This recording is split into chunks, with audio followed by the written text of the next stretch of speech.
Jamie from Play-Doh and Preschool. Thanks for joining me. Hey everybody. I am here this afternoon with an idea for you that works really well in my own classroom. So if you're like me, you've been practicing the letters and numbers and shapes and colors with your students all year long, and most of them are getting it, but they need that constant review, right? Like they have the letters of their name, but there's some, that they're like, not great if they're not in context. And just in general, they need a lot of review with these basic skills, these kindergarten readiness skills. And as much as I never want to drill and, my students, I do know that they need this, hey Brianna, daily practice.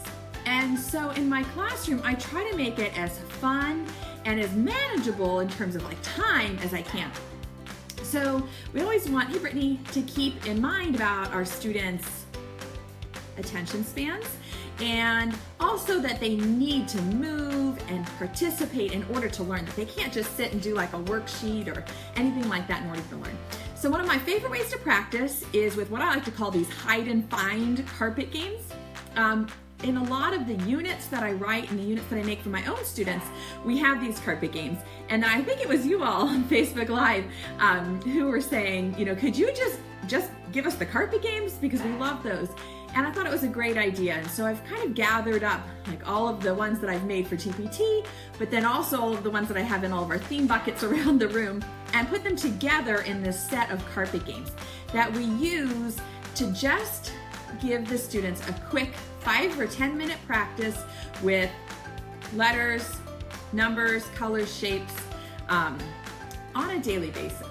So my students ask for these games every day. We always have those few minutes, and I'm sure you're the same, where somebody's in the bathroom and it's time to leave, to go out for recess, but we're waiting for this person to finish in the bathroom, and I've got like this weird amount of time that I haven't planned for. And so I keep this box of carpet games right down on the floor, and I can just pull it out anytime we need, like one of those like transition fillers. So these are my preschool skills carpet games that I'm excited to share with you today. And inside there are hanging folders, and each one has one of the carpet games in it. And I'm going to show you just a couple of examples, and then if you have any questions about these or comments or suggestions, I'd love to hear them in the comments. So the carpet games are some silly little poem that I wrote. I feel like I sing and make up little ditties all day long. So it's a poem, and then each one has some pieces to put down on the carpet with the skill. So this is a shape one. This ladybug game is all shapes. And so you can pick, this one I think has 12 different shapes in it.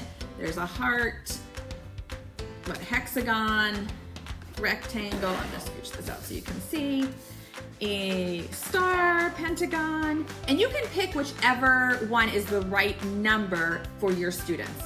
So if you're just working on, a few basic shapes, circle, square, rectangle, triangle, then maybe just put those 4 if it's the end of the year, and you're working on a few more. I'm gonna change the camera just a tiny little bit so you can see if that works a little bit better.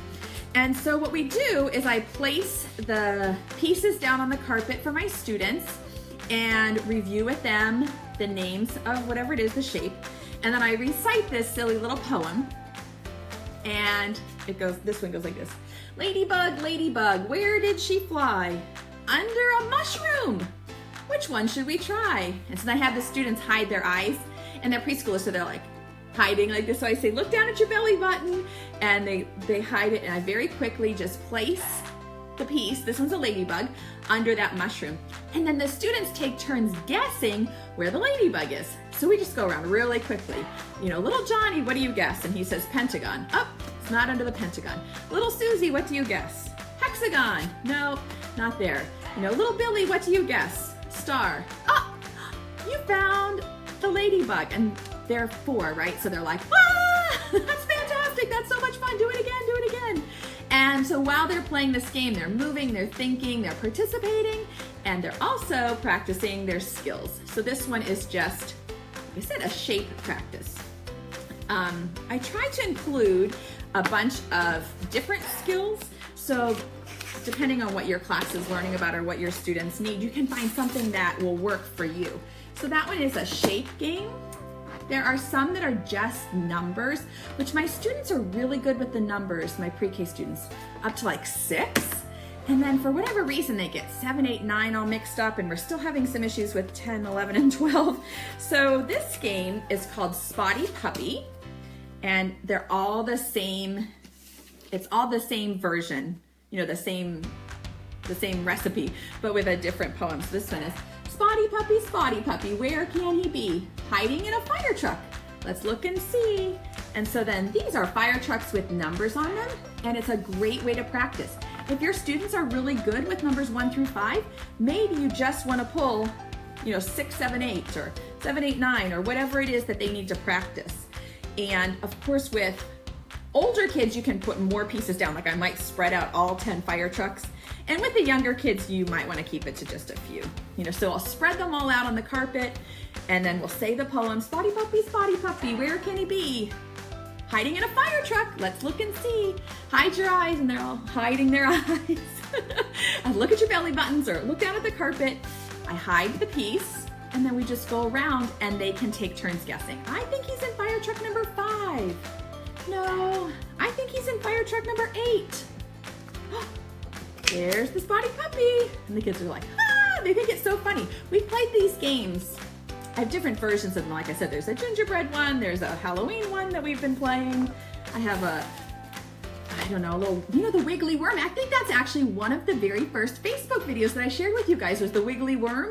You know, when he hides under the apples. And so we've played these games every single day pretty much for the entire school year. And they still get as excited as day 1 when they find the little hidey piece. So it's just a really fun, quick way. I just pull one out. A lot of them, like I said, are seasonal, or they go with our theme. And there are a bunch that aren't. And I mean, they're preschoolers too. So, you know, if you pull out, like, we want to play the Scaredy Cat one, which is a Halloween type. You know, they'll be asking, can we play Scaredy Cat? That's one of their favorite ones. Can we play Scaredy Cat? And I'm thinking as a teacher, well, that's a Halloween game. They don't care, right? So we'll play the little Scaredy Cat game. And this is a number and color practice one. So I'll just put out all of the Halloween buckets. And I promise you, even in May, my preschoolers don't care. They won't say, well, we shouldn't play that. That's a Halloween game. So we'll just spread them out, and it's the same exact format for every game, but they're practicing their colors, their numbers, they're participating, they can move around a little bit, close their eyes, and it's a really good, easy, quick way to fill in any kind of transition times that you might have, and just to give them that daily practice in whatever skills that you're working on. So that's how I organize it and make it manageable, so we can just pull it out whenever we need it in this little box. Somebody asked, we love that Halloween one too. I got this box at the Container Store. It's cute because it's got like little handles, so I can just take it wherever I need it. But you could use any filing box, even a crate would work, or, you know, like the expandable folders, anything like that, where you can sort them out, pick out the pieces that you need, play the game, and then just put it away so it doesn't make a big mess in your classroom. So that's my idea for practicing preschool skills in a very quick and fun, easy way with your students. I hope that you can find something that you can use with your own kids. If you didn't enter, I'm giving away a $10 TPT gift card. There's a link in the video description up there for a Rafflecopter. Be sure to do that today, because tomorrow on the video I will announce the winner, and you'll get the code so you can go spend your TPT gift card. And also, these games and everything in my store is on sale, 20% off today. So it's normally $8. I think there's 18 games in here. So it's normally $8 for 18 games, but it's on sale for $6.80. And then if you use the code THANKYOU17, then you get another 10% off. So it's like $6 for 18 carpet games. So I hope you have fun. Thank you. Thanks, Colleen. Thanks, you guys. I hope you have fun playing and learning with your kids, and I'll see you tomorrow. Have a great afternoon, everybody. Bye-bye.